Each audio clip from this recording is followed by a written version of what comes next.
యోబు గ్రంథం 29వ అధ్యాయము 5వ వచనం.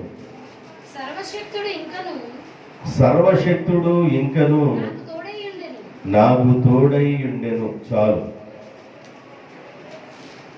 ఈ యోబు గ్రంథాన్ని చదువుతూ ఉన్నప్పుడు ఎక్కువగా ఏం కనబడుతుందంటే సర్వశక్తిమంతుడు సర్వశక్తిమంతుడు సర్వశక్తిమంతుడు అనే పదాలు ఎక్కువగా కనబడతా ఉంటాయి. ఇక్కడ రాయబడిన సందర్భం ఏంటంటే సర్వశక్తుడు ఇంకను నాకు తోడై ఉండెను. సర్వశక్తిమంతుడైన దేవుడు తోడై ఉండటం ద్వారా కలిగే లాభాలేంది? సర్వశక్తిమంతుడైన దేవుడు తోడై ఉంటే వచ్చే లాభం ఏంది? సర్వశక్తిమంతుడైన దేవుడు ఎప్పుడు తోడై ఉంటాడు? సర్వశక్తిమంతుడైన దేవుడు తోడై ఉండటం వల్ల వచ్చే విషయాలు నేను కొన్ని సందర్భాలు చెప్తాను. ఆదికాండము 49వ అధ్యాయము 25వ వచనం. ఆదికాండము 49వ అధ్యాయము 25వ వచనం. అగాధ జలముల దీవెనతోను గర్భముల దీవెనలతోను నిన్ను దీవించు సర్వశక్తుడు దీవెన వలనను అతని బాహుబలము దిట్టపరచబడును. యేసేపు నిన్ను దీవించే సర్వశక్తిమంతుడైన దేవుడు నీకు బహుమానం ఇస్తాడు. ఇక్కడ యేసేపు గురించి రాయబడి ఉంది. యేసేపు దేవుడు అంటాడు, సర్వశక్తిమంతుడైన దేవుడు ఏ దీవెనలు ఇస్తాడంట? ముందు రాయబడింది, మరలా చదవండి. ఏ దీవెనలు? అగాధ జలముల దీవెనలను స్థలముల దీవెనలతోను, అంటే పాలించు దీవెనలతోను గర్భముల దీవెనలతోను నిన్ను దీవించు సర్వశక్తిమంతుడైన దేవుడు. అంటే సర్వశక్తిమంతుడైన దేవుడు అన్ని విధాలుగా నిన్ను దీవిస్తాడు. యోబు గ్రంథంలో రాయబడింది, సర్వశక్తిమంతుడు ఇంకను నాకు తోడయ్యుండెను. ఇంకను నాకు తోడయ్యుండెను. ఇంకను అనగా అది కంటిన్యూషన్ అన్నమాట. ఇంకను నాకు తోడయ్యుండెను. ఆయన తోడయ్యుంటే అన్ని రకాలైన దీవెనలు వస్తాయి, అన్ని రకాలైన ఆశీర్వాదాలు వస్తాయి. సర్వశక్తిమంతుడైన దేవుడు మనకు తోడై ఉండటం ద్వారా అన్ని రకాలైన దీవెనలు, భూ సంబంధమైన దీవెన, పర సంబంధమైన దీవెన, గర్భఫల దీవెన, అన్ని విధాలైన ఆశీర్వాదాలు, పంటలో దీవెన, పశువుల్లో దీవెన, ప్రతి దానిలో నుండి దీవెనలు దేవుడు అనుగ్రహిస్తాడు. కాబట్టి సర్వశక్తిమంతుడైన దేవుడు తోడై ఉండటం ద్వారా, ఇంకనూ తోడై ఉండటం ద్వారా ఎన్నో దీవెనలు మన మీదకి వస్తాయి. దీవెనలు వస్తున్నాయి అంటే దాని అర్థం ఏంటంటే దేవుడు తోడై ఉన్నాడు అని అర్థం. గుర్తుపెట్టుకోండి. దీవెన ఒక మనిషికి కలుగుతుందంటే ఆ మనిషికి దేవుడు తోడై ఉన్నాడు అని అర్థం. మనమేమనుకుంటామంటే ఆళ్ళనోరు కొట్టారండి, ఏళ్ళనోరు కొట్టారండి, ఆళ్ళ కొట్టి ఏళ్ళ కొట్టి ఏళ్ళనోరు కొట్టి ఆళ్ళనోరు కొట్టి ఆ లబకంతా వేసుకున్నారండి అంటారు కొంతమంది. నీకు కుదరని నోరుతో మాట్లాడకూడదు. దీవెన అనేది దేవుని ద్వారా వచ్చింది. ఆళ్ళనోరు కొట్టో ఏళ్ళ నోరు కొడితే అది వచ్చేది కాదు. కానీ అన్ని రకాలైన దీవెనలు దేవుని ద్వారా మాత్రమే కలుగుతాయి. దేవునికి స్తోత్రం. అది భూ సంబంధమైనదైనా, అది పశు సంబంధమైనదైనా, అది బిడ్డల ద్వారా దీవెనైనా, అది సంపూర్ణమైన దీవెనలు, పర సంబంధమైన దీవెనలైనా, ఏ దీవెనలైనా అది దేవుని ద్వారా మాత్రమే కలుగుతాయి. దీవెన దేవుని ద్వారా కలుగుతుంది. ఎప్పుడు? ఆయన ఇంకను నాకు తోడై ఉన్నాడు. ఎప్పుడు కలుగుతుంది దీవెన? మీరు జాగ్రత్తగా వినండి. దీవెన ఎప్పుడు కలుగుద్ది? దేవుడు నాకు తోడై ఉన్నాడు. యోబు గ్రంథం 6వ అధ్యాయం 14వ వచనం. 6వ అధ్యాయం 14వ వచనం. కృంగిపోయిన వాడు సర్వశక్తిమంతుడైన దేవుని యందు భయభక్తులు మానుకొనినను స్నేహితుడు వానికి దయ చూపతగును. సర్వశక్తిమంతుడైన దేవుని యొక్క భయము మానుకొనిను. ఏందమ్మా ఆ మాట చాలా తప్పు చదివినట్లున్నావు.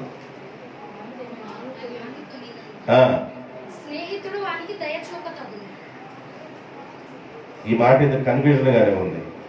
13వ అధ్యాయం 3వ వచనం చదవండి.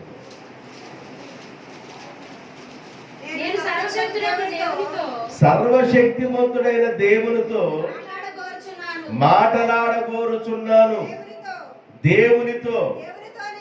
దేవునితోనే వాదింపగోరుచున్నాను. సర్వశక్తిమంతుడైన దేవుణ్ణి వాదింపగోరుచున్నాను అంటే బ్రతిమలాడగోరుచున్నాను. సర్వశక్తిమంతుడైన యొక్క దేవుని దీవెనలు ఎప్పుడు మన మీదకి వస్తాయంటే బ్రతిమాలాలి. ఏం చేయాలంట? బ్రతిమాలాలి. దేవుడు ఇంకను, సర్వశక్తిమంతుడైన దేవుడు ఇంకను నాకు తోడై ఉన్నాడు. ఆయన తోడై ఉంటే గర్భఫలము, భూఫలము, పరసంబంధమైన ఫలాలు, అన్ని రకాలైన ఆశీర్వాదాలు వస్తాయి. అలాంటి ఆశీర్వాదాలు మన మీదకి రావాలంటే మనం ఏం చేయాలంటే నెంబర్ వన్ మనం ఏం చేయాలంటే సర్వశక్తిమంతుడైన దేవుణ్ణి బ్రతిమాలాలి, అడగాలి. ఏం చేయాలంట? అడగందే చెప్పండి, అడగందే అందరూ చెప్పండి, అడగందే. అమ్మాయినా నువ్వు అడగకపోతే దీవెనలు ఎట్లా పొందుతావు? నువ్వు అడగాలి. నెంబర్ 1 దీవెన రావడానికి మూల కారణం సర్వశక్తిమంతుడైన దేవుని సన్నిధానంలో నువ్వు బ్రతిమిలాడే వ్యక్తిగా ఉండాలి. అడగాలి పదే విసుగు కలిగేంత వరకు కూడా. దాని గురించి 18 అధ్యాయాలు చెప్తాడు. మీరు విసుగుగా నిత్యము ప్రార్థన చేయుచుండవలెనని ఈ మాటలు మీతో చెప్పుచున్నానని లూకాసు వార్త 18 అధ్యాయంలో 1, 2, 3 వచనాలు చదువుకుంటూ వెళ్తే రాయబడి ఉంటది. ఒక విధవరాలంట అన్యాయస్తుడైన న్యాయాధిపతి దగ్గరికి వెళ్ళిపోయి మాట మాటకి బ్రతిమలాడటం వలన అతడు మనుషులకు దేవునికి భయపడని వాడు. కానీ ఈ విధవరాలికి భయపడి మాటకి అడగడం ద్వారా ఆమెకి న్యాయము చేసిన అని రాయబడి ఉంది. అందుకని మనం ఏం చేయాలంటే బ్రతిమలాడటం నేర్చుకోవాలి. సర్వశక్తిమంతుడైన దేవుని సన్నిధానంలో మనం బ్రతిమాడాలి, అడగాలి. నెంబర్ 1 అడగాలి. యోబు గ్రంథం 11వ అధ్యాయం 7వ వచనం. 11వ అధ్యాయం 7వ వచనం. దేవుని గుడార వంశములను దేవుని గూఢాంశములను నీవు తెలుసుకొనగోరుచున్నావా? సర్వశక్తుడైన దేవుని గూర్చి నీకు పరిపూర్ణమైన జ్ఞానము కలగాలి. సర్వశక్తిమంతుడైన దేవుని గురించి జ్ఞానం కలగాలి. దీవెన రావాలి అనంటే దేవుడి గురించిన జ్ఞానం కలగాలి. దేవుడు ఏమి చేయగలడు, ఎలాంటి పరిస్థితుల్లో నీకు సహాయం చేయగలడు, ఎలాంటి స్థితిలోనైనా సహాయం చేయడానికి సమర్థుడనే విషయం పరిపూర్ణమైన జ్ఞానం మనకు తెలియాలి. 1 బ్రతిమలాడుకోవాలి, 2 పరిపూర్ణమైన జ్ఞానం కావాలి. ఏం కావాలంట? పరిపూర్ణమైన జ్ఞానం. అంటే సర్వశక్తిమంతుడైన దేవుడు ఇజ్రాయెల్ ప్రజలు ఎలా దీవించాడు అనంటే 400 సంవత్సరాలు ఉన్న తర్వాత ఇజ్రాయెల్ ప్రజల యొక్క ఏడుపులు విన్న దేవుడు అహరోను మోషేని లేవనెత్తుకొని వాళ్ళు విడిపించి అక్కడ 10 అద్భుతాలు చేయించి వాళ్ళని ఐగుప్తు దేశంలో బయట తీసుకొచ్చి వెండితోనూ బంగారముతోనూ విలువగలిగిన వస్త్రాలతోనూ వాళ్ళ బయటికి తీసుకొచ్చి ఆకాశం నుండి దేవదూతలు తినే ఆహారం వాళ్ళకి ఇచ్చి కాళ్ళకి వేసుకున్న చెప్పులు అరిగిపోకుండా, వేసుకున్న బట్టలు మాసిపోకుండా మనుషులు కూడా వాసన లేకుండా వాళ్ళ ఏసీ రూములో నడిపించినట్టుగా నడిపించి కంటికి రెప్పలా కాపాడి, పగలు మేఘస్తంభంలాగా రాత్రి అగ్ని స్తంభంలాగా ఉండి వాళ్ళ కాపాడి, మార్గ మధ్యలో చేదు నీళ్లు దొరికితే మారా నీళ్లు మధురంగా మార్చి వాళ్ళకి నీళ్లు లేక బాధపడుతుంటే బండలో నుండి దేవుడు జలాన్ని ఇచ్చి అన్ని విధాలుగా పోషించాడని ఆయన గురించిన జ్ఞానం పరిపూర్ణంగా మనకు కలగాలి. నీళ్లు లేని ప్రాంతంలో కూడా నీళ్లు పుట్టించగలిగిన దేవుడు, బండలో నుండి నీటి ఓటలను బయట తీసుకురాగలిగిన దేవుడు. అందువలన దేవుని యొక్క దీవెనలు మనం పొందాలి.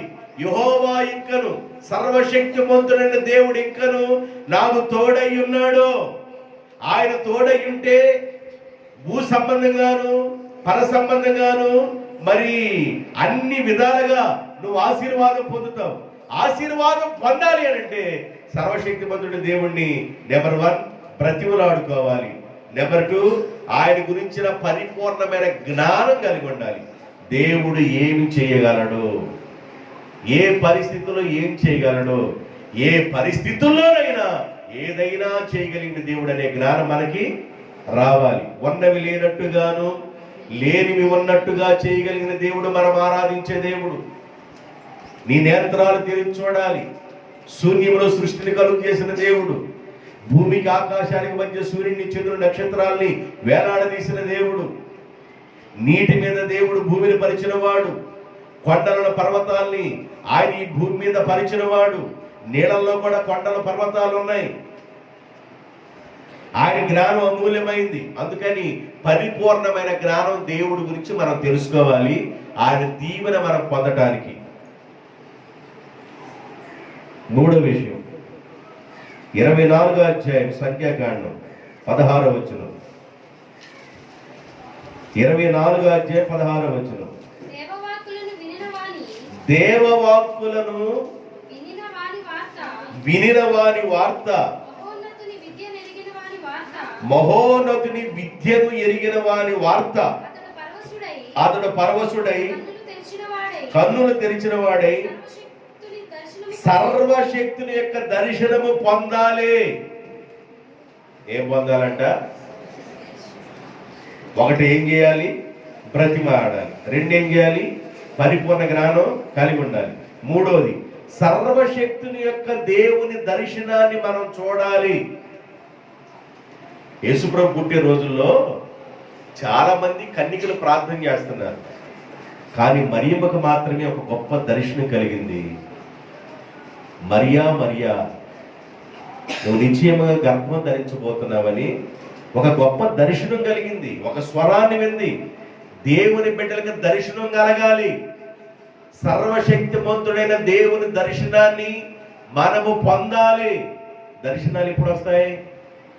ప్రార్థనలో నువ్వు గడుపుతున్నప్పుడు దర్శనాలు వస్తాయి. నిద్రపోతున్నప్పుడు కలలు వస్తాయి. ప్రార్థనలో గడిపినప్పుడు ఏమొస్తాయి? దర్శనాలు వస్తాయి. ఆ వచ్చే దర్శనాలు దేవుని దర్శనమై ఉండాలి. దేవుడిని దర్శించాలా, దేవుడు నిన్ను దర్శించే దర్శనమై ఉండాలి.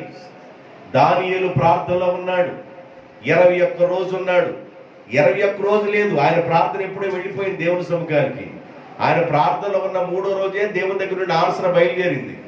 ఆన్సర్ బయలుదేరి వస్తున్నప్పుడు మార్గ మధ్యంలో దేవునికి దానియేలుకి మార్గ మధ్యంలో ఆకాశ మండలంలో ఉన్న శక్తులు దానియేలు దగ్గరికి సమాధానం రానివ్వకుండా ఆపేసిని.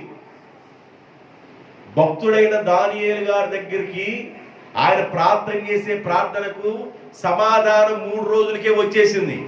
ఆ 3 రోజులకు వచ్చే సమాధానం 21 రోజు లేట్ అయింది. 21 రోజు తర్వాత ప్రార్థన నుంచి లేచాడు ఆయన.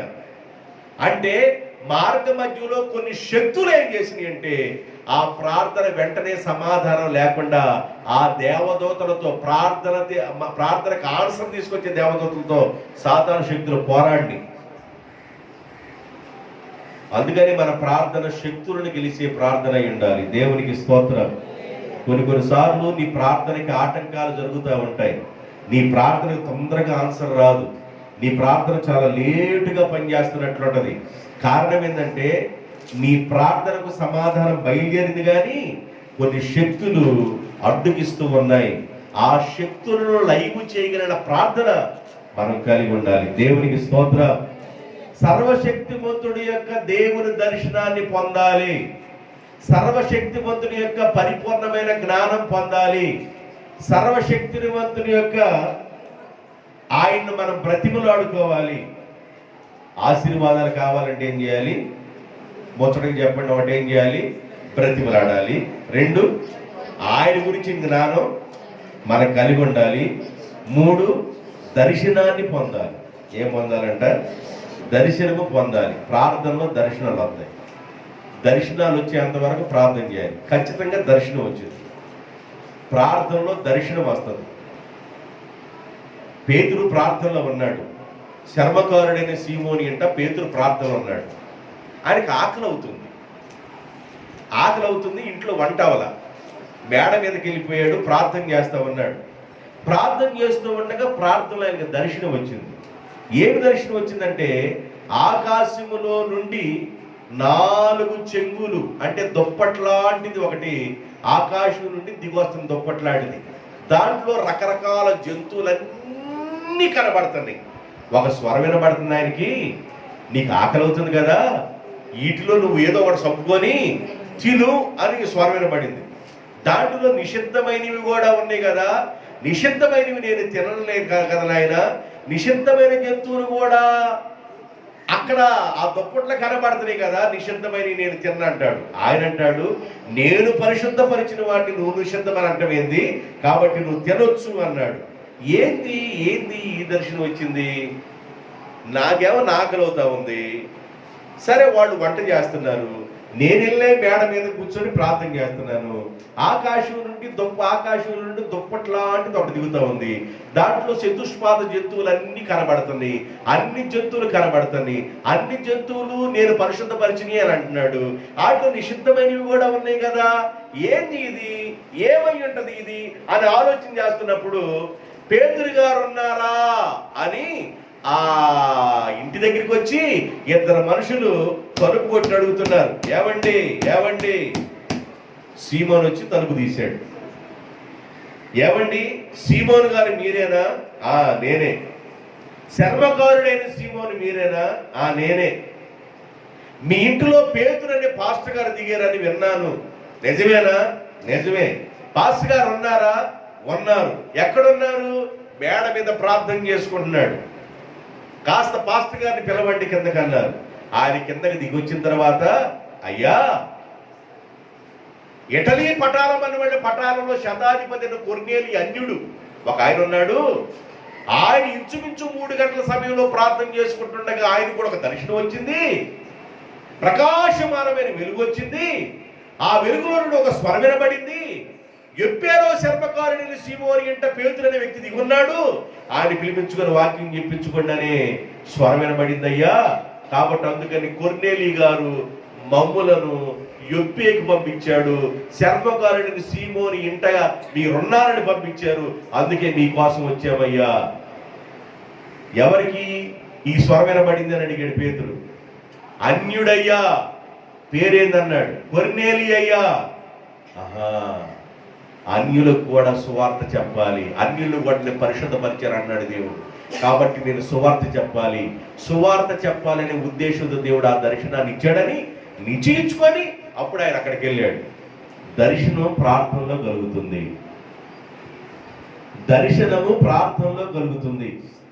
కాబట్టి నువ్వేదో చిన్న ప్రార్థన చేసి, ప్రభువా వందనాలు ప్రభువా యేసయ్యా, పగలంతా మేము తిరిగావు నాయన, మా పనుల్లో నువ్వు తోడుగా ఉన్నావు నాయన, రాత్రి వేళ అంత చల్లగా ఒక ముద్ద తిన్నావు నాయన, మరి పడుకోబోతున్నాను, నీ బంగారు దూతల్ని నా మంచం చుట్టూ కాపలు ఉంచు నాయన, తెల్లారులైతే నీ స్తోత్రం జీవితం, లేకపోతే నాయన నీ ఇష్టం నాయన అని మనం పడుకుంటాం.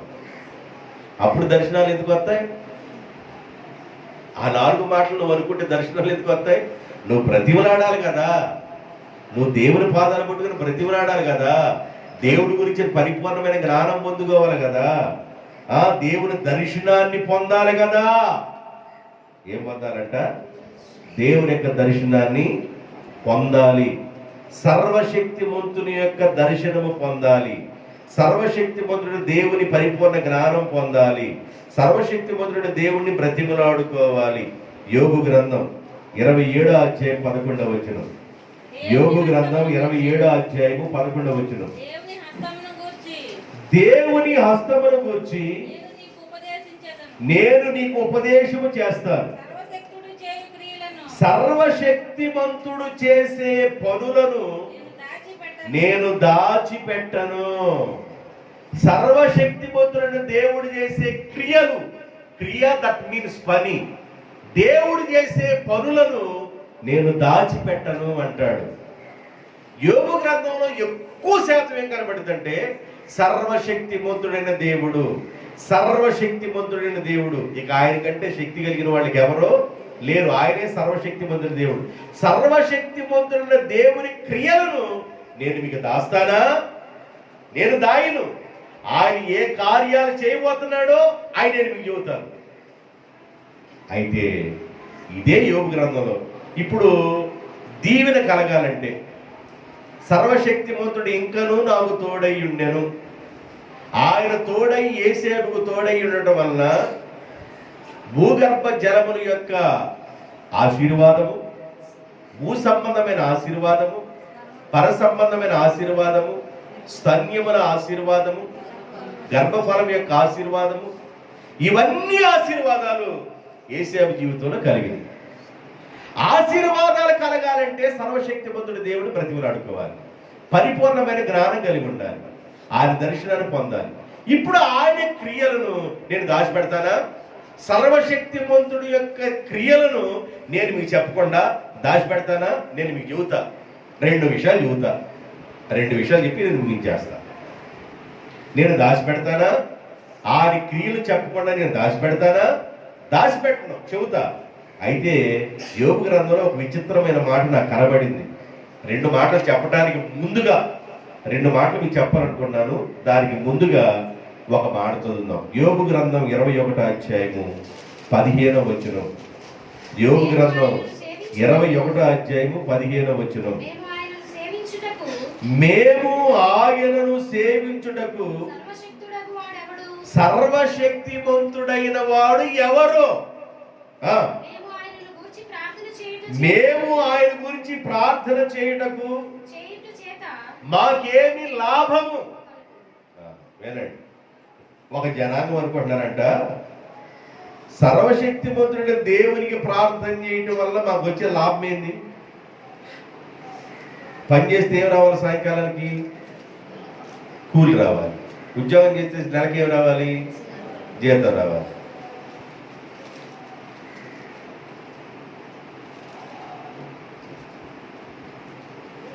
ప్రతిరోజు భార్య వంట చేసి పెట్టినందుకు కూడా జీతం ఇస్తా ఉన్నాం అనుకోండి,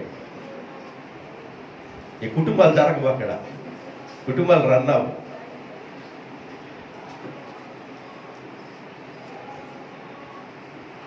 వినండి, ఇక్కడ ఏం రాయబడిందంటే ఒక విచిత్రమైన మాట. సర్వశక్తిమంతుడిని దేవుని సేవించుడు చేత, ఆయన ప్రార్థన చేయుడు చేత మాకేమి లాభం కలుగుతుంది? ఆయన అంటాడు భూగర్భ జలాల యొక్క ఫలము, గర్భఫలం యొక్క ఫలము, స్తన్యముల యొక్క ఫలము, పర సంబంధమైన ఫలము, అన్ని రకాలైన ఫలాలు వస్తాయి నాయన సర్వశక్తిమంతుడి దేవుడిని ఆరాధిస్తానని ఆది కాండంలో చదివాం. కానీ యోబు గ్రంథంలో ఒక మాట విచిత్రంగా ఉంది. సర్వశక్తిమంతుడి దేవునికి ప్రార్థన చేయటం వలన, సర్వశక్తిమంతుడి దేవుణ్ణి బ్రతిమలాడుకోవటం వలన మాకొచ్చే బెనిఫిట్స్ ఏంటి, మాకొచ్చే లాభాలు ఏంటి అని అడుగుతున్నారు. దేవుణ్ణి ఆరాధించడం వలన వచ్చే లాభాలు ఏంటి అనేది ముందే చెప్పేశాం మీకు. దేవుణ్ణి ఆరాధించడం వలన అన్ని రకాలైన దీవెనలు వస్తాయి. దేవునికి స్తోత్రం. ఒక జనాంగం అనుకుంటున్నారు దేవుణ్ణి ఆరాధిస్తే వచ్చే లాభం ఏంది? కొంతమంది అనుకుంటారు ఆదివారం ప్రార్థనకి వెళ్ళకపోతే వచ్చే నష్టమేంది, శనివారం ప్రార్థనకి వెళ్ళకపోతే వచ్చే నష్టమేంది, సేవకుడు కూటమి పెట్టినప్పుడు మనం పాల్గొనకపోతే వచ్చే నష్టమేంది అను అనుకున్నామేమో. ప్రార్థనలో పాల్గొనడం వల్ల నీకు వచ్చే బెనిఫిట్లు చెప్తున్నా. నష్టం నువ్వే పడుతువు కాక, అది నాకెందుకు? ప్రార్థన చేయటం వల్ల వచ్చే లాభం చెబుతున్నా నేను మీకు. ఒక జనాంగం అన్నారు ప్రార్థన చేయటం వల్ల నాకు లాభం ఏంది? సర్వశక్తిమంతుడు దేవుడిని బ్రతిమలాడుకోవటం వల్ల నాకు వచ్చే ప్రయోజనం ఏంది, మాకు వచ్చే లాభాలు ఏంది అన్నారు. సర్వశక్తిమంతుడు దేవుణ్ణి ఆరాధించడం మనకి లాభము. బైబిల్ చెబుతుంది, సంతుష్టి సహితమైన భక్తి గొప్ప లాభమై ఉన్నది. దేవునికి స్తోత్రం. ఏ భక్తి అంట? సంతుష్టి సహితమైన భక్తి. కూర బాగుందనుకోండి, 4 ముద్దలు ఎక్స్ట్రా తిన్న తర్వాత ఈరోజు నువ్వేమంటావంటే, ఆ రోజు నువ్వేమంటావంటే, ఈరోజు నేను సమృద్ధిగా నేను ఆహారం తిన్నాను, కూర కూడా చాలా బాగుంది, ఒక ముద్ద ఎక్కువ పోయింది, సమృద్ధిగా తిన్నా, కడుపు నిండా తిన్నాను. అట్లాగే సంతుష్టి సహితమైన భక్తి అంటే భక్తిని నువ్వు సంపూర్ణంగా చేయటం వల్ల, భక్తిలో నువ్వు సంపూర్ణంగా ఉండటం వల్ల అది నీకు లాభము. భక్తి నష్టం తీసుకురాదు, భక్తి నష్టపరచదు, భక్తి లాభాన్ని తీసుకొస్తుంది. అందుకని మనం చేస్తేనంట భక్తి సంపూర్ణంగా చేయాలంట. వెచ్చగానైనా ఉండు, చల్లగానైనా ఉండు, నులివెచ్చగా ఉండొద్దు. భక్తిలో మనం ఎలా ఉండాలంటే, దేవుని దీవెన అనుభవించేంత వరకు, దేవుని దీవెన మనం పొందేంత వరకు, దేవుని దర్శనం పొందేంత వరకు, దేవుని వాగ్దానం పొందేంత వరకు మనం కనిపెడుతూ ఉండాలి. అబ్రహాము దేవుని యొక్క వాగ్దానాన్ని పొందేంత వరకు ప్రార్థన చేశాడు. అబ్రహాము, నీ ప్రార్థన నాకు వినబడింది, నువ్వు కడుతున్న బలిపీఠాలు నేను చూస్తున్నాను, నేను నీకు పిల్లల్ని ఇస్తాను, నీ పిల్లల్ని దీవిస్తాను. ఎంతగా దీవిస్తానంటే ఆకాశంలో ఉన్న నక్షత్రాలలాగా దీవిస్తాను. నీ పిల్లల్ని ఎంతగా దీవిస్తానంటే ఇసుక రేణువులాగా దీవిస్తాను. నీ మూలమున ప్రపంచంలో ఉన్న జాతులన్నీ విస్తరిస్తాయి. అబ్రహాము, నీ మూలముగా ప్రపంచంలో ఉన్న జాతులన్నీ నీ మూలంగానే విస్తరిస్తాయి. నేను నిన్ను అంతగా వర్ధన చేస్తానని అబ్రహాము దేవుని దగ్గర నుండి వాగ్దానాలు పొందాడు. ప్రార్థనలో వాగ్దానాలు పొందుతాం. ప్రార్థనలు ఏం పొందుతాము? వాగ్దానం పొందుతాం. వాగ్దానం అంటే ఏంది? వాగ్దానం అంటే ఏంది? మాట ఇస్తే దేవుడు నెరవేరుస్తాడంతే. వాగ్దానం ఏదైనా, దేవుడికి ఏదైనా ఒక వాగ్దానం చేస్తే, ఒక మాట ఇస్తే అది నెరవేరేంత వరకు నీ ఎంబట ఆయన పడతామంటాడు. నేను ఆయనకు మాట ఇచ్చాను, ఆ మాట నెరవేర్చాలా. ఒకవేళ నువ్వు ఆ వాగ్దానం మర్చిపోయి లోకంలో ఒకటి తిరుగుతున్నా, నిన్ను మరలా దేవుళ్ళలోకి తీసుకొచ్చి ఆ వాగ్దానం నెరవేర్చేంత వరకు ఆయన నిన్ను వెంబడిస్తూనే ఉంటాడు. వాగ్దానం పొందేంత వరకు అబ్రహాం ప్రార్థన చేశాడు. వాగ్దానం పొందేంత వరకు ఇస్సాకు ప్రార్థన చేశాడు. వాగ్దానం పొందేంత వరకు యాకోబు ప్రార్థన చేశాడు. ఎబ్బేమిరేవు దగ్గర ప్రార్థన చేయలేదా? రాత్రంతా ఏడవలేదా? రాత్రంతా ప్రతిమలాడలేదా? దేవుని యొక్క వాగ్దానం పొందిన తర్వాతే ప్రార్థన వచ్చి లేచాడు. ప్రార్థన అంటే ఏదో మీరు ఆశామాషంగా అనుకోబాకండి.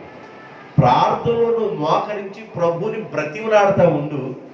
దేవుడి గురించి పరిపూర్ణమైన జ్ఞానం కలిగి ఉండు. ఆయన దర్శనాన్ని చూడు, ఆయన వాగ్దానాన్ని పొందు. అది నీకు లాభము. లాభము. ఒక తెగ అంటున్నారు, సర్వశక్తిమంతుడైన దేవుణ్ణి మేము బ్రతిమలాడుకుంటే మాకు లాభం ఏంది, ఆయన ప్రార్థన చేయటం వల్ల మాకు ఒరిగేది ఏంది అని అంటున్నారు. బైబిల్ చెబుతుంది, సంతుష్టిగా నువ్వు ప్రార్థన చేస్తే, సంతుష్టి సహితమైన భక్తి గొప్ప లాభమును తీసుకొస్తుంది. సంతుష్టి సహితమైన భక్తి గొప్ప లాభము.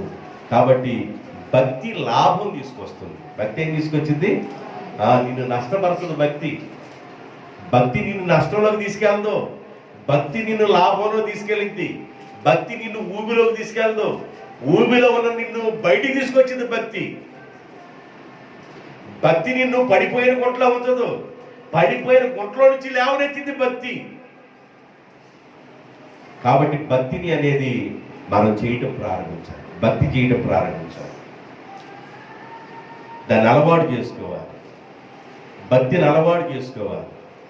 బైబిల్ చెబుతుంది, తిమోతిది అంటాడు, భక్తిని సాధకము చెయ్యి అంటాడు. భక్తిని ఏం చేయాలంట? సాధకం అంటే ఏంది? సాధకం చేయటం అంటే ఏంది? సత్యహరిశ్చంద్ర పద్యం పాడటం రాదు, రాగాలు తీయటం రాదు, అందుకని ఏం చేస్తాడు? సాధకం చేస్తాడు. అయ్యో అంటే ఎన్ని మెలికలు తిరగాలో అప్పుడు సాధకం చేస్తాడు. పాట వచ్చేంతవరకు సాధకం చేస్తాడు. పాట వచ్చిన తర్వాత అప్పుడు మామూలుగా దంచేస్తాడు, బాగా పాడతాడు.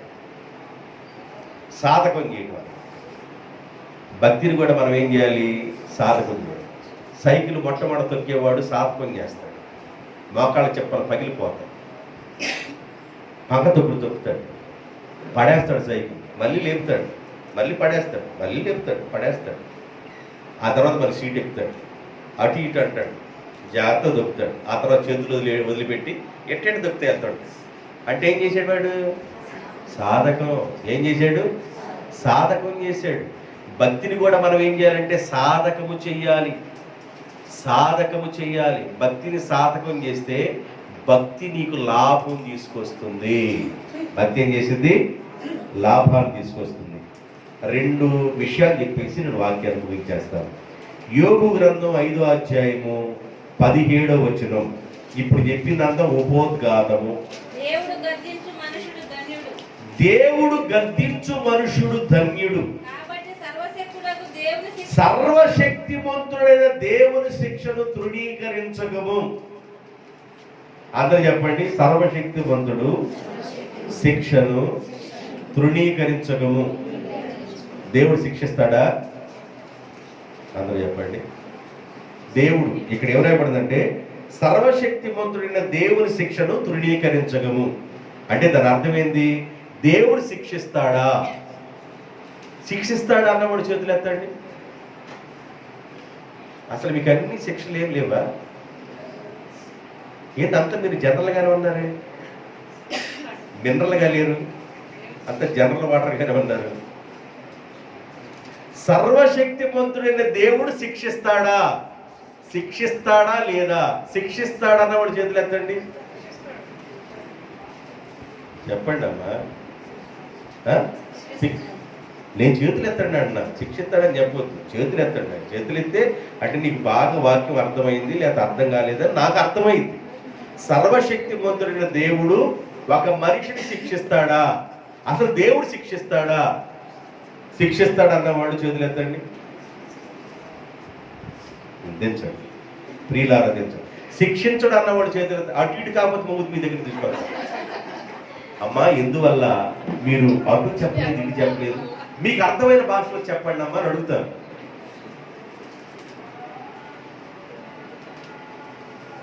మరలా అడుగుతున్నా. సర్వశక్తిమంతుడైన దేవుడు శిక్షిస్తాడా అన్నవాడు చేతులు ఎత్తండి. నేను ఒకసారి గుర్తుపెట్టుకుంటాను.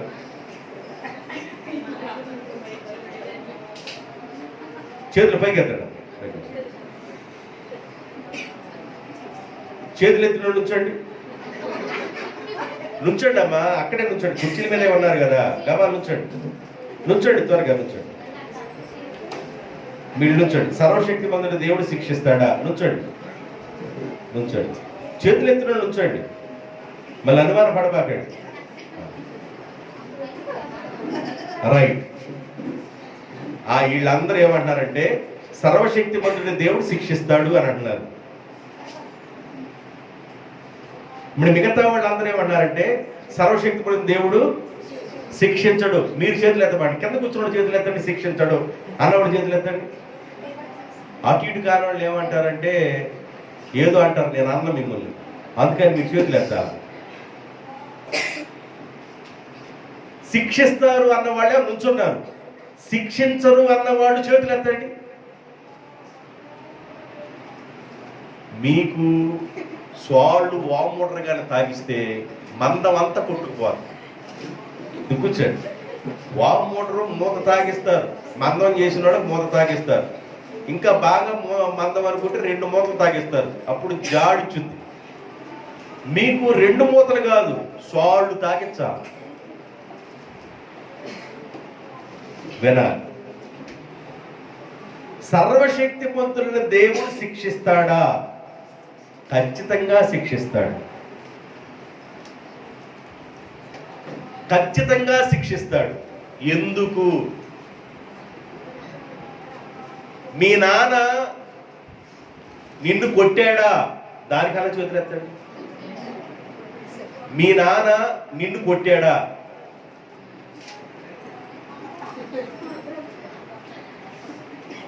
ఏం కొట్టలేదమ్మా? గడ్డ పొలుగుతోనే కుట్టేశాడా ముక్కులన్నీ? మీ నాన్న నిన్ను కొట్టాడా కొట్టలేదా? మా నాన్న ఎందుకు కొడతాడు? బాగుండాలని, నా పిల్లోడు బాగుండాలని కొడతాడు. సామెతలలో రాయబడింది, బెత్తమాడించని తండ్రి కుమారుడికి విరోధి. బెత్తమాడించకపోతే కుమారుడికి మనం విరోధి అయిపోతామంట. అందుకని చిన్నప్పుడు ఏం చేస్తాం? బెత్తమాడిస్తాం. చిన్నపిల్లలు ఉన్నప్పుడు బెత్తమాడిస్తాం. ఎందుకు బెత్తమాడిస్తామంటే నా పిల్లలు ప్రయోజకులు అవ్వాలి, నా పిల్లలు మంచి మార్గంలోకి రావాలి. నేను ఈత తీయటానికి వెళ్ళాను కిష్టకాలంకి, ఈత రాదు నాకు, ఈత రాదు. పిల్లలు అప్పటిపడి వెళ్ళారు. నలుగురు అక్కల తర్వాత లేక లేక పుట్టిన ఒక్కడ కనుక నేను ఎక్కడికి వెళ్తున్నానో స్కాన్ చేస్తుంటారు మా అమ్మోళ్ళు. నేను ఏడకి వెళ్తున్నాను, ఏడాడుతున్నాను, ఎక్కడ ఉన్నానో స్కాన్ చేస్తారు. ఒక్కడ కదండి, మరి పిల్లోడిని మరి స్కాన్ చేయాలిగా. ఈ బరికోడు తోలికి వెళ్తున్నా నా ఫ్రెండ్స్ అనుపడబడి నేను కూడా పొలాల మీదకి వెళ్ళిపోయి కిష్టకాలంలో బంతి తీసుకొని ఆ బంతితో ఆడుకోవడం. కిష్టకాలంలో ఏముంటాయంటే అక్కడక్కడ గుండాలు ఉంటాయి. గుండాలు ఉన్న సంగతి నాకేం తెలుసు? మోకాడు లోతుంది కాబట్టి ఆడుకుంటున్నాం అనుకున్నాం. అయితే మోకాడు లోతులో నుంచి ఒక గుండంలోకి వెళ్ళాం, అది నడుము లోతు వచ్చింది. ఆ నడుము లోతు నుంచి పక్కదానికి వెళ్తే కాకుండా అందదు అసలుకి. ఆ లోతుల సంగతి తెలియదు నాకు. ఎర్ర టెండలో 1 గంట సమయంలో చిన్న బాల్ తీసుకొని కాలంలో ఆటి ఆడుకుంటా ఉన్నాం. మా నాన్న కర్ర కొట్టుకొని వచ్చాడు. దేనికి వచ్చాడు మా నాన్న? కర్ర ఎందుకు తెచ్చాడు? వీడికి ఏమన్నా అయితే నా పరిస్థితి ఏంది? లేక పుట్టాడు, వీడికి ఏదైనా జరగరాని జరిగితే నా పరిస్థితి ఏంది అని ఆయన భయముతో నన్ను దండించడానికి, నన్ను శిక్షించడానికి వచ్చాడు. సరే, ఒకసారి వచ్చాడు, శిక్షించాడు. నేను మానుకున్నానా? మరలా వెళ్ళాను, మరలా పిల్లలతో మళ్ళీ వెళ్తే లాకులని కిష్టకాలంకి ఆ గేట్లు ఉంటాయి, గేట్లు ఎత్తారు. బాగా బొరబడి వస్తుంది. నేనున్న లోతు ఎంత లోతులో ఉన్నానంటే మోకాళ్ళ లోతు దగ్గర నుండి మొలల లోతు వరకు లోతులోనే ఉన్నాను. దాని నుండి కొంచెం బ్యాక్ ఒక ఇంత ఈ గుడ్డంత దూరం వెళ్తే నడుము లోతుకెళ్ళే అంత లోతు ఉంది, కిందకి జారిపోయా. ఆ నడుము లోతులో నుండి నేను ఎదురెక్కలేకపోతున్నా. నడుము లోతే ఉంది, ఎదురు ఆ ఇసుకని పైకెక్కి మోకాళ్ళ లోతులోకి రాలేకపోతున్నా. వరగొడ వస్తుంది.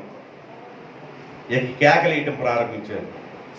ఒడ్డున్నవాడు గమనించాడు, ఈడు పైకి ఎక్కలేకపోతున్నాడని.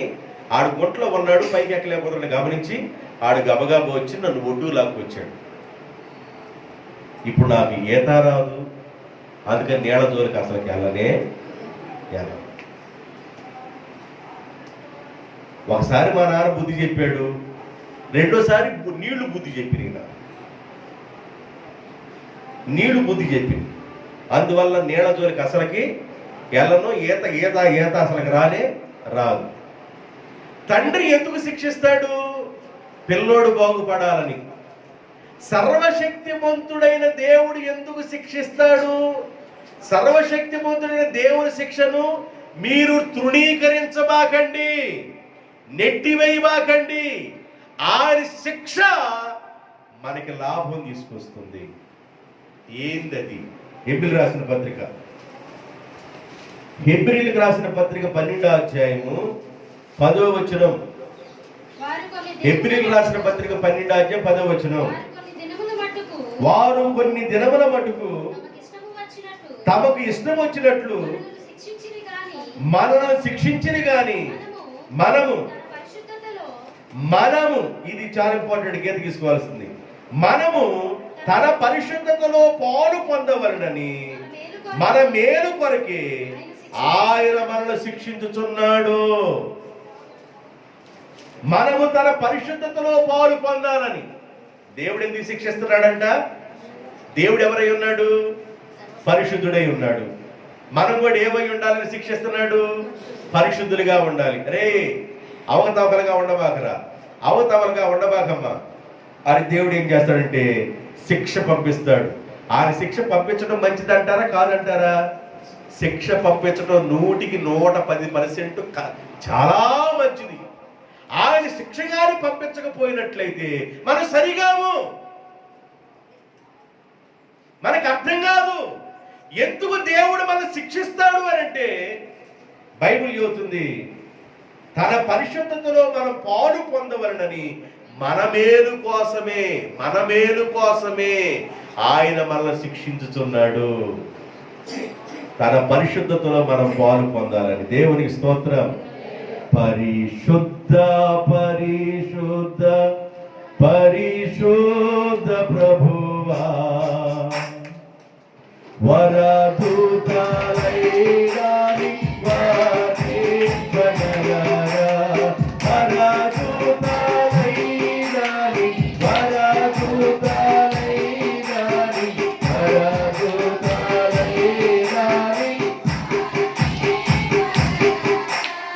పరిశుద్ధ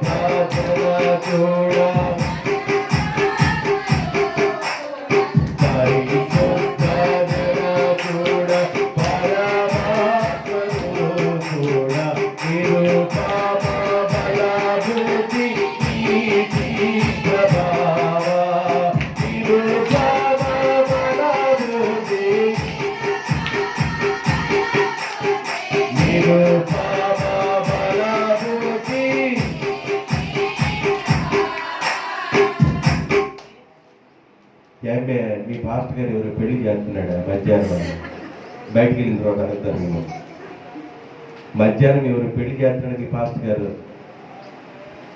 ఆడకట్ట అర్థమైంది. మనము తన పరిశుద్ధతలో పాలు పొందాలని మన మేలు కొరకే మన దేవుడు మనం శిక్షిస్తున్నాడు. అందుకని దేవుడు చేసే శిక్షను మనం తృణీకరించకూడదు. ఒకవేళ శిక్ష వచ్చిందా, కష్టతరమైన పరిస్థితులు వచ్చినాయా, అది ఎందుకు వచ్చిందో, ఆ శిక్ష కలగడానికి కారణం ఏందో, ఎందుకు ఆ కష్టాలు సంభవించినాయో, దేవా నేను నీకు వ్యతిరేకంగా నేను ఏమీ అనలేను ప్రభువా, ఈ కష్టాలు నా దగ్గరికి రావడానికి నువ్వు అనుమతించకపోతే రాదు, నువ్వు అనుమతించు. నేను ఈ కష్టాన్ని అనుభవించడానికి తగిన శక్తి నాకు దయచు, దానిలో నుండి విడుదల కూడా నాకు దయచేయను ఆయన అని ప్రార్థన చేయాలి. దేవునికి స్తోత్రం.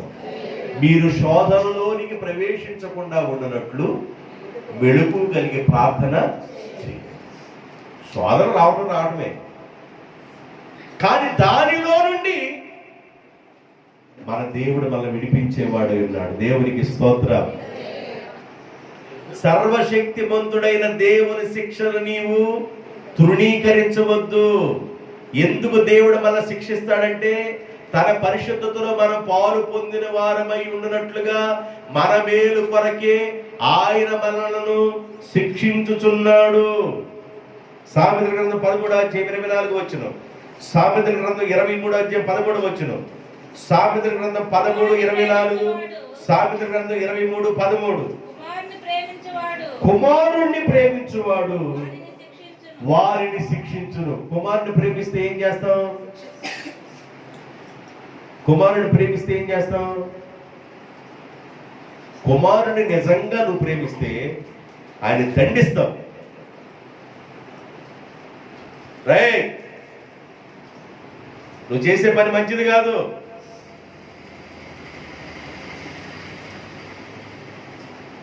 నువ్వు పలానా చోటకి వెళ్తున్నావంట, నువ్వు వెళ్ళొద్దు. ఇన్ని మాటలు ఎందుకు చెబుతారంటే ఆ బిడ్డ క్షేమం కోసమే తండ్రి చెబుతాడు. దేవునికి స్తోత్రం. కుమారుని ప్రేమించువాడు వారిని ఏం చేస్తాడు? శిక్షించేటప్పుడు ఆ కుమారుడు వాళ్ళ నాన్న గురించి ఏమనుకుని ఉంటాడు? సుమారు మీరు చెప్పండి, మీకు తోచిన ఆన్సర్ చెప్పండి. మీ నాన్న మిమ్మల్ని శిక్షిస్తున్నాడు అనుకో, నీకేమనిపించిందో చెప్పు నీ భాషలో. చెప్పమ్మా, ఎవరికి తోచిన ఆన్సర్ చెప్పొస్తాం. చెప్పమ్మా.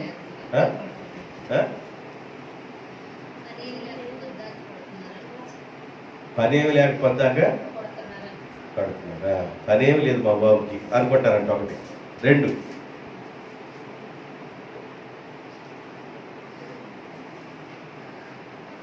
కాస్త వయసు వచ్చిన పిల్లడు అంటాడు, సరే మా బాబు శ్వాస మేము పడలేకపోతున్నారా? ఓ ప్రతిదానికి కూర్చుంటే సిట్ అంటున్నాడు, లేవు స్టాండ్ అంటున్నాడు, వేసేయకుండా దౌడేయకుండా అంటున్నాడు. నేను ఇంటి పరిగెత్తాను అర్థం అట్లా అన్ని అన్ని రకరకాలుగా వాళ్ళ నాన్న గురించి మాట్లాడుకుంటారు. మీరు ఎన్ని చూసి ఉంటారు అలాంటి బొమ్మరిల్లు? చాలా చూసుంటారు, ఎన్నో చూసుంటారు. అంతా నువ్వే నాన్న, అంతా నువ్వే నాన్న అని, అంతా నువ్వే చేసావు నాన్న అని. ఆడికి మంచి షర్ట్లు కొనిపించినా కూడా నువ్వే చేసావు. ఆడికి ఏదో షర్టు మీద ఉండిద్దంట, కానీ నువ్వు అంతా నువ్వే చేసావు అని అంటాడు. కుమారుని ప్రేమించువాడు వారిని శిక్షించును. 23:13 సామెతలు. నీ బాలులను అంటే నీ పిల్లలను శిక్షించట మానుకొనకము, మానుకొనొద్దు. బెత్తముతో వారిని కొట్టిన ఎడల వాడు చావకుండును. అంటే దాని అర్థం ఏంది? నువ్వు చిన్నప్పుడు మొక్కగా ఉన్నప్పుడే ఉంచితే మానైనప్పుడు కూడా నీ మాట వింటుంది. ఇప్పుడు మొక్క ఉందండి, మొక్క స్ట్రైట్గా ఎదగాలనుకున్నాను, యాప చెట్టు ఉంది, స్ట్రైట్గా ఎదగాలనుకున్నాను నా మనసులో. మొక్క పుట్టింది, ఇట్లా వచ్చింది, ఇట్లా పుట్టి ఎంత ఎత్తి ఎదిగిన తర్వాత ఇది పొదిలోని పాలన చూస్తుంది. అప్పుడు నేనేం చేశానంటే గెడ ఒకటి బాతి ఆ పొదిలోని పాలన చూసే మొఖాన్ని గెడకెట్ట కట్టా. అదేమైంది? స్ట్రైట్గా వెళ్ళింది. దేవునికి స్తోత్రం. బెత్తము ఆడించకపోతే అది తండ్రికి నష్టం, తండ్రికి విరోధి. బెత్తం నువ్వు వాడటం వలన వారిని మరణం నుండి నువ్వు కాపాడుతావు. అందుకని సర్వశక్తిమంతుడైన దేవుని శిక్షను నీవు తృణీకరించవద్దు. మీ నాన్న ఒకవేళ నిన్ను శిక్షించాడు అంటే, నీకేదైనా ఒక మాట చెప్పాడంటే, అది కష్టతరంగా ఉన్నా, అది శిక్షగా నీకు అనిపించినా కూడా రాబోయే దినాలు అది నీకు మేలుగా కనబడుతుంది. దేవునికి స్తోత్రం. తిమోతి రాసిన పత్రిక, 2వ తిమోతి రాసిన పత్రిక 2:26. 2 తిమోతి 2:26. ప్రభు యొక్క దాసుడు అట్టి వారిని సాత్వికముతో శిక్షించుచు జగడమాడక అందరి ఎడల సాధువుగాను బోధింప సమర్థుడుగాను కీడును సహించువాడుగాను ఉండవలెను. సాత్వికంగా బోధకుడు అంట విశ్వాసులు ఏం చేయాలంట? శిక్షించాలి. బోధకుడు కూడా విశ్వాసులు ఏం చేయాలి? చెప్పండి. బోధకుడు కూడా విశ్వాసులు ఏం చేయాలి? విశ్వాసం శిక్షించినప్పుడు విశ్వాసం ఏమనుకునేది? మంత్రి కాక మంత్రి లేదా? అదే అనుకునేది, అదే నువ్వు అనుకునేది. అందుకని నువ్వు అట్లా అనుకోకుండా ఉండటం కోసం ముందేం చేయాలంటే, శిక్షించేదానికి ముందుగా ప్రేమించి మాట్లాడాలి. ప్రేమించి మాట్లాడి 2 చేతుల్ని 2 కాళ్ళని స్తంభానికి కట్టేసి ఆ తర్వాత బెత్తం తీసుకొని బాధ వదిలిపెట్టినా కూడా, మా అయ్య బాగా కొట్టాడు నన్ను, నాకు మేలు కోసమే కొట్టాడు అనుకోండి. ప్రేమించకుండా ఒకటే బోధుడు బాధ ఏమనుకోండి. ఏందే లేచిన దగ్గర ఒకటే బోధుడు బాధుతున్నాడు, ఎరగారి పచ్చడి వేసి పెడుతున్నాడు, ఎరగారి పచ్చడిలో మంచినీళ్ళ పోసి తిరగమొత్తం కూడా తాలిపోయకుండా. బోధకుడు కూడా విశ్వాసం ఏం చేస్తాడంటే క్రమపరుస్తాడు, శిక్షిస్తాడు. నువ్వు అలా ఉండకూడదు, నువ్వు అలా నడవకూడదు, నువ్వు ఈ విధంగా ఉండాలి. ఎందుకంటే పెంచే కాపరితో గొర్రెల్ని తన కాపుదల్లో ఉంచుకోవడానికి చూస్తాడు. తప్పేముంది? ఇప్పుడు గొర్రెలు కాపురున్నాడు, గొర్రెలు కాస్తున్నాడు. ఆ కాపరి గొర్రెలు కాస్తున్నప్పుడు ఆ గొర్రెల కాపరాధీనంలో ఉండాలని కోరుకుంటాడా? లేదా ఈ గొర్రెలు వెళ్ళిపోయి ఇంకో హాట్లో కలిసి కూడా అంటున్నా కూడా ఈ కాపు చూస్తా ఊరుకుంటాడా? చెప్పండి అమ్మా, మీరు చెప్పండి అమ్మా. నీ పిల్లలు నీ ఆధీనంలో ఉండాలని కోరుకుంటావా? నీ పిల్లలు వెళ్ళిపోయి వాళ్ళు వెళ్ళిపోయి నానా డాడీ డాడీ అని పిలుస్తుంటే ఎట్లా ఉంటుంది నీకు? డాడీ అనాల్సింది ఎవరిని? నిన్ను. మమ్మీ అనాల్సింది ఎవరిని? నిన్ను. నిన్ను మమ్మీ డాడీ అనకుండా వెళ్ళిపోయి ఎక్కడో చిరుపల్లి సెంటర్కి వెళ్ళిపోయి మమ్మీ డాడీ అని కనబడిన పిలుతున్నాను అనుకోండి, ఎట్లా ఉంటుంది వ్యవహారం? మందని కాయవాడు మందని కంట్రోల్ చేస్తాడు. దేవునికి స్తోత్రం. కంట్రోల్ చేయాలి. కారు నా చేతిలో ఉందండి, స్టీరింగ్ నా చేతిలో ఉంది, 10 మంది కూర్చున్నారు కారులో. ఆహా నా ధన్యత, స్టీరింగ్ తీసుకొని ఆహా నా ధన్యత, అరే సరిపానీరే, ఓహో నా ధన్యత నా ధన్యత అంటామన్నాను అనుకో, వామ్మో బ్రతికినంతకాలం ఈ కారు నేను అడుగు కూడా, ఎందుకంటే స్టీరింగ్ కూడా చేతులు కూడా వదిలిపెట్టి ఉద్యమం వచ్చేవన్నాడు. ఆహా నా ధన్య, ఆ కారుకి వెళ్ళిపో చేతుల్లో పడి అలా.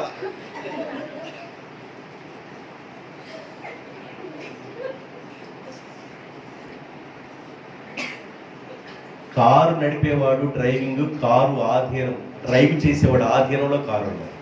సంఘాన్ని నడిపించేవాడు సంఘం తన ఆధీనంలో ఉండాలి.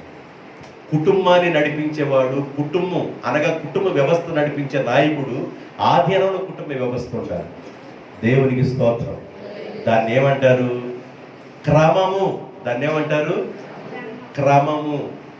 నేనను చెరుగుపల్లిలో ఉన్న మార్క్ పాస్టర్ గారు, బ్రతుకున్న రోజుల్లో మార్క్ పాస్టర్ గారు, ఇంకా ఒక 5 దైవజనులు, దాదాపు ఒక 5 పాస్టర్లు కలిసి బన్సులపాలెంలో మీరు వాడని చీరల్లో మంచి చీరలు ఇవ్వండి అని 2 ఈరియా గోతాల చీరలు నేను తీసుకున్నా. మన్నూరులోనే 2 ఈరియా గోతాల చీరలు తీసుకొని, మార్క్ గారు కూడా ఒక మంచి చీరలు తీసుకొని, ఇట్లా 5 పాస్టర్లు మంచి చీరలు తీసుకొని ఒక వ్యాన్, మన ఇప్పుడు అనిల్ బాబు కొన్న వ్యాన్ ఉంది చూసారా, ఆ వ్యాన్కి పైన ఈ పైన ఇది ఉంది కదా, ఏది క్యాబిన్ ఉంటుంది కదా, ఆ క్యాబిన్కి బట్టలన్నీ వేసుకున్నాం. 5 పాస్టర్లు బట్టలు తీసుకొచ్చారు. ఒకళ్ళు ఎవరు 3 గోతాల చీరలు తెచ్చారు, ఒకళ్ళు 2 గోతాల చీరలు తెచ్చారు. అట్లాగా క్యాబిన్కి వేసుకున్నాం. పైన మేమందరం కూర్చున్నాం. ఎక్కడికి వెళ్ళాము సువార్త చేయడానికి? అడవుల్లోకి వెళ్ళాం. వైజాగ్ అవతల. ఇక లోపలికి వెళ్ళిపోతే వాళ్ళు శారీ కూడా సరిగా కట్టుకోరు, చీరలకు సరిగా కట్టుకోని విధానం వాళ్ళన్న మనం తినలేము. అలాంటి పరిస్థితి ఉంటుంది. వాళ్ళకి వెళ్ళిపోయి చీరల పంపిణీ చేసి సంతోషంగా కోసం ప్రార్థన చేసి ఆళ్ళలో పడుకొని ఆడు పెట్టిందే తిని 4 రోజులు ఆడ మధ్య ఉండి తిరిగి వస్తున్నాం. తిరిగి వస్తా రాజమండ్రి దగ్గర రాత్రిపూట ఆగిపోయింది. తెల్లారి పొద్దున్నే బయలుదేరి వస్తుంటే, రాజమండ్రి నుంచి బయలుదేరి మేము అలా బయటకు వస్తున్నాం. ఎప్పుడు ఒక ప్లేస్లో యాక్సిడెంట్ అవుతుంటాయి ఒక ప్లేస్లో. అది టర్నింగ్, అది మూల తిరుగుతుంది. ఇట్లా ఆ ప్లేస్లో ఎప్పుడు యాక్సిడెంట్ అయిపోతే ఖచ్చితంగా చచ్చిపోవటమే. మమ్మల్ని నడిపిస్తున్న డ్రైవరు, అందరం ఏమన్నా నిద్రపోతున్నాం, డ్రైవరు కూడా కునుకుపాటు పడుతూ నడిపిస్తున్నాడు. ఆ మూలలో ఇట్ట తిప్పకుండా డైరెక్ట్గా పోనిచ్చాడు శాలలోకి. అది ఇంకా వాళ్ళ పళ్ళ దేవుడు కృప. చిన్న గాళ్ళు వ్యాని, అది గాలి చిన్న గాలి కదా, వాళ్ళ పళ్ళ 2 స్తంభాలు మధ్యగా వెళ్ళిపోయింది. దాన్ని నిద్రపోతుంటే వెళ్ళిపోయి ట్రాన్స్ఫరానికి గుద్దేసింది. ట్రాన్స్ఫార్మర్ దగ్గర నల్లటి కేబుల్ ఉంది, దానిపైన నల్లగా కేబుల్ ఉంది. ఆ కేబుల్ కానీ ఏదన్నా కానీ జాయింట్ లీక్ అయ్యి ఏదన్నా కానీ అవి బయటపడితే మేమందరం కారులో ఉన్న వాళ్ళందరం అక్కడే పార్కింగ్ చేసుకోవాల్సి వచ్చేది.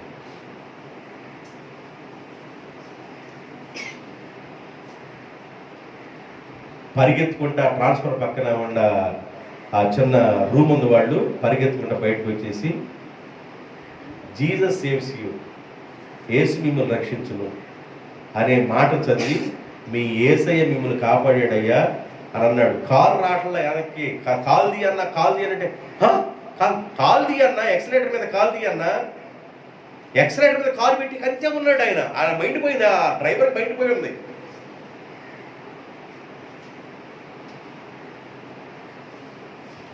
నేను ఎందుకు ఈ మాట చెబుతానంటే, కారు నడిపించేవాడు స్వాధీనంలో తను స్టీరింగ్ కంట్రోల్లో ఉండాలి. కుటుంబాన్ని నడిపించే విధానంలో తన యజమాని నడిపిస్తాడు. సంఘాన్ని నడిపించే నాయకుడు కూడా తన మందను తను కాస్తాడు. ఎలా ఉండాలో, ఎక్కడ ఉండాలో, ఏ విధంగా ఉండకూడదో చెప్తాడు. అట్లా చెప్పిన మా పాస్టర్ గారికి అసూయ వచ్చేసింది. నీ ఇచ్చే లాభక చూసి అసూయ వచ్చింది. నువ్వు ఇచ్చే లాభక చూసి అసూయ వచ్చిందా? నువ్వేమన్నా పెద్ద వడపొడ పేస్తున్నావా కానుకలు? నువ్వే పెద్ద వడపొడ కానుక వేస్తున్నావేంది? రోజు వచ్చి 10,000 వేస్తున్నావేంది? నేను చూసి అసూయ రాడు. పాస్టర్ గారు ఏదన్నా చెప్పాడంటే నీ దీవెన కోసమే చెబుతాడు. కాపరి ఆ ఆయన గొర్రెవు నువ్వు, అందుకని ఆయన నీకు చెబుతాడు. నీ క్షేమం గారు చెబుతాడు. అది నీకు మేలై ఉండాలి. దేవునికి స్తోత్రం. మా బాబు నన్ను బెత్తంతో కొడుతున్నాడు, పొద్దుగా బెత్తం బాబు, బెత్తంతో ఎందుకు కొడతాడు బాబు? నువ్వు బాగుండాలి, చచ్చిపోకూడదు, నువ్వు మంచిగా ఉండాలి, నువ్వు మంచిగా ఎదగాలని బాబు శిక్షిస్తాడు. పరసమైన దేవుడు సర్వశక్తిమంతుడు కూడా శిక్షిస్తాడు. ఎందుకంటే తన పరిపూర్ణతలోనికి మనం రావాలని, మన పేరు కొరకే ఆయన మనల్ని ఏం చేస్తాడు? శిక్షిస్తాడు.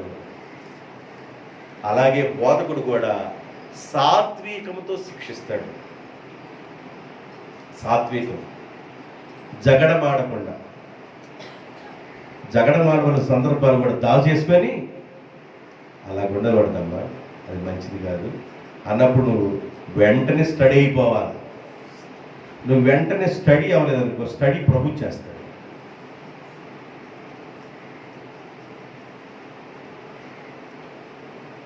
తన మందని కాసేవాడు మంద మీద మనస్సు కలిగి ఉంటాడు. గేదెలు మేపుతున్నావండి నువ్వు, 4 గేదెలు అన్ని పాలు చేయను. ఒకటి 4, ఒకటి 5, ఒకటి 4, ఒకటి 5 ఇచ్చింది. 4 గేదెలు రోజు పిండికి వస్తున్నావు, కేంద్రానికి వస్తున్నావు. 4 రోజుల నుంచి 2 ఒకటే ఎత్తనాయి. 4 ఏం ఆలోచన చేస్తా నువ్వు? 4 లీటర్లు 5 లీటర్లు ఇచ్చే గేదెలు 2 ఒకటిలోకి వచ్చినాయి. తరిపిపాడేం కాదు. కానీ ఇప్పుడు ఏం ఆలోచిస్తావు? ఇంత ఎందుకు తగ్గిపోయింది, ఇంత పాలు ఎందుకు తగ్గిపోయింది, ఇంత ఎందుకు తగ్గిపోయింది? ఆలోచించవా? ఖచ్చితంగా ఆలోచిస్తావు. కాపరి కూడా తన మందల గురించి ఆలోచిస్తాడు. సాత్వికముతో కాపరి శిక్షిస్తాడు. కాపరి ఏదైనా నిన్ను శిక్ష కలిగే విధంగా శిక్షించి మాట్లాడినా, నా కాపరి నా మేలు కొరకే మాట్లాడాడు అని నువ్వు అనుకుంటే నువ్వు దీవెన పొందుతావు. దేవునికి స్తోత్రం. హల్లెలూయా. కాపరికి విశ్వాసికి మధ్య ఉన్న సంబంధం ఆధ్యాత్మికమైన సంబంధం, ఆత్మీయ సంబంధం. అంతకంటే పొలాల దగ్గర ఏం గొడవలు లేవు, ఆస్తుల దగ్గర ఏం గొడవలు లేవు. నీ రాయి పీకి ఆడస్థానం వేసుకోలేదు, ఆడస్థానంలో రాయి పీకి ఈల స్థానం లేదు, ఏ ఇబ్బందులు ఏమి లేవు. కాపరి ఏదైనా ఒక మాట చెప్పి ఒకరిని శిక్షించాడు అనుకో, అది మన మేలు కోసము. నేను ఒక పాయింట్ చెప్పాను చాలు. 2వ పాయింట్ చదువుతాను, ముగించుకుందాం. 2వ పాయింట్ చదువు ముగించుకుందాం. యోబు గ్రంథం 8వ అధ్యాయము 3వ వచనం. యోబు గ్రంథం 8వ అధ్యాయం 3వ వచనం. యోబు గ్రంథం 8వ అధ్యాయం 3వ వచనం. దేవుడు న్యాయ విధిని రద్దుపరుచున, సర్వశక్తిమంతుడైన దేవుడు న్యాయమును రద్దుపరుచునా.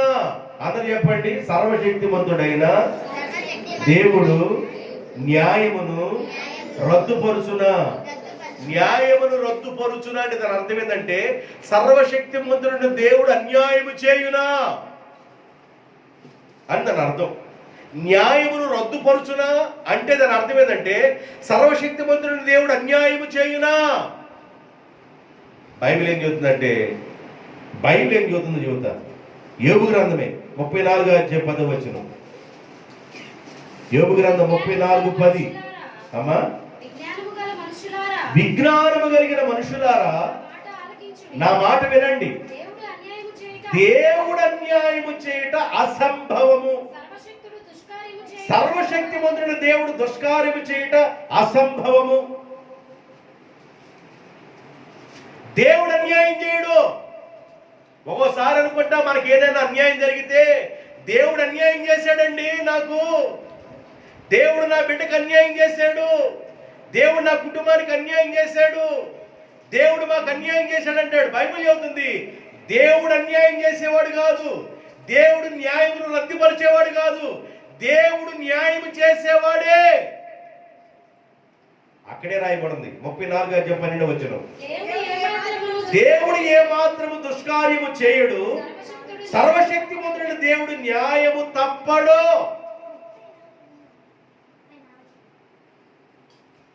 ఆయన న్యాయం తప్పే దేవుడు కాదు. ఏదో నీకేదో జరిగింది అనుకోండి, దేవుడు నాకు అన్యాయం చేశాడండి, దేవుడు నాకు కీడు చేశాడండి, ఇదే మాటగా పలికిందామే ఋతు వాళ్ళ అత్త. ఋతు వాళ్ళ అత్త ఎవరు? రయమేనా ఋతు వాళ్ళ అత్త? ఏ ఊర్లో ఉంది? ఏ ఊరు? విజయవాడలో ఉంది. ఎట్టుంది ఋతు వాళ్ళ అత్తమ్మా? మోయాబీ దేశంలో ఉంది. మోయా దేశానా? ఋతువుల తేడా ఉంది. మోయాబీ నుండి ఇక్కడికి వచ్చింది, మోయాబీ నుండి వచ్చింది, యోదయ బెత్లెహేంకి వచ్చింది. అందరూ నయం వచ్చింది కదా, నయం. నన్ను నయమి అనమాకండి, నన్ను మారాని పిలవండి. సర్వశక్తిమంతుడు దేవుడు నాకు అన్యాయము అని బైబిల్ చెబుతుంది. సర్వశక్తిమంతుడిని దేవుడు అన్యాయము చేస్తాడా? ఆయన అన్యాయం చేసే దేవుడు కాదు. నా మాటల ముగింపులోకి వచ్చాను, చాలా మాటలు చెప్పుకుంటూ వచ్చాను. సర్వశక్తిమంతుడు ఇంకనూ నాకు తోడై ఉండెను అనే సందర్భం తీసుకొని ఆయన తోడై ఉంటే వచ్చే ఆశీర్వాదాలు చెప్పాను. ఆయన తోడై ఉండాలంటే ఏం చేయాలంటే బ్రతిమాలాలి, పరిపూర్ణ జ్ఞానం పొందాలి, దర్శనాన్ని చూడాలి చెప్పారు. అయితే ఒక తెగవారు ఏమంటున్నారంటే ఆయన్ని ప్రేమించడం వల్ల, ఆయన ఆరాధించడం వల్ల, భక్తి చేయడం వల్ల, ప్రార్థన చేయడం వల్ల మాకు వచ్చే లాభం ఏంది అంటున్నారు. భక్తి చేస్తే లాభం వచ్చింది అని చెప్పారు. దానిలో నుండి 2 పాయింట్లు తీసుకున్నాను. ఒక పాయింట్ ఏంటంటే సర్వశక్తిమంతుడు దేవుని శిక్షను నీవు తృణీకరించవచ్చు. రెండో పాయింట్ ఏంటంటే సర్వశక్తిమంతుడు న్యాయమును రద్దుపరుచునా. ఆయన అన్యాయము చేయునా, దేవుడు అన్యాయము చేయడు. మన దేవుడు అన్యాయం చేయడు. ఏదైనా నీకు ఏదైనా జరగరాని జరిగిందనుకోండి, దేవుడు అన్యాయం చేశాడు అనబాకండి. దేవుడు అన్యాయం చేయడు. దేవుడు న్యాయం చేసే దేవుడు. దేవుడు తన బిడ్డల్ని ఎప్పుడు విడిచిపెట్టడు. అన్యాయం చేసే దేవుడు కాదు మన దేవుడు. కాబట్టి దేవుని పాదాల దగ్గరికి వెళ్ళి ప్రార్థన చేద్దాం. ప్రభువా, నీ శిక్షను మేము తృణీకరించమయ్యా. నువ్వు అన్యాయం చేసే దేవుడు కాదు నాయన. మాకేదైనా ఒక కీడు వచ్చినప్పుడు, మా కుటుంబంలో నా కుమారుడికి బాగానప్పుడు, లేదా నా కుమార్తెకి బాగానప్పుడు, లేదా మా ఆయనకి బాగానప్పుడు, లేదా నా భార్యకి బాగానప్పుడు, ఇలాంటి పరిస్థితుల్లో దేవుడు మా కీడు చేశాడండి అనే పదాన్ని పలకొద్దు. ఆయన న్యాయం చేస్తాడు, ఆయన మేలే చేస్తాడు. తరల వంచండి, ప్రార్థన చేద్దాం. తరల వంచండి, ప్రార్థన చేసుకుందాం. 1 నిమిషం పాటు అందరూ తరల వంచండి.